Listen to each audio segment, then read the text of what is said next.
Now we have another long passage here. Let's go ahead and take a look at it. Mr. Malhotra started a company offering editing services to filmmakers. A year later in 1995, he found Prime Focus, which expanded to do post-production. When we started, we were constantly innovating. Everything we did was the first of its kind in India. Mr. Malhotra says, in 2004, they bought a motion control rig, a robotic crane used for special visual effects, to India for the first time. It was a complicated tool. It would take 4 hours to set up on a shoot. Actors and directors would say, what is this thing? He recalls. By then, India had watched Hollywood spectacles such as Lord of the Rings, which used technology such as the digital intermediate process to tweak color and image characteristics.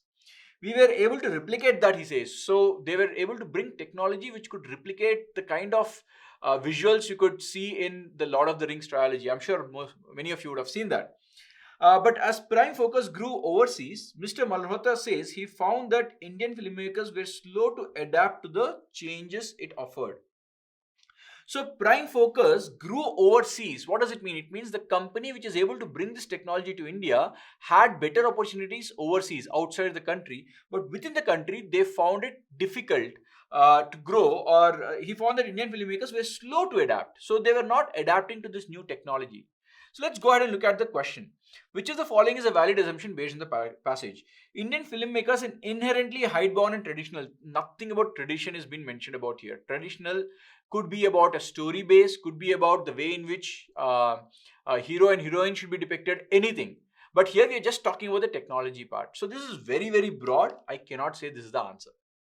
Indian filmmakers are reluctant to explore new technology. Could be a possibility because this is specific to technology, and yes, Prime Focus found it difficult to get the acceptance of the producers and the actors in India, or the directors for that matter, I think. So that's the reason why I'll keep a question mark for B. It could be a potential answer.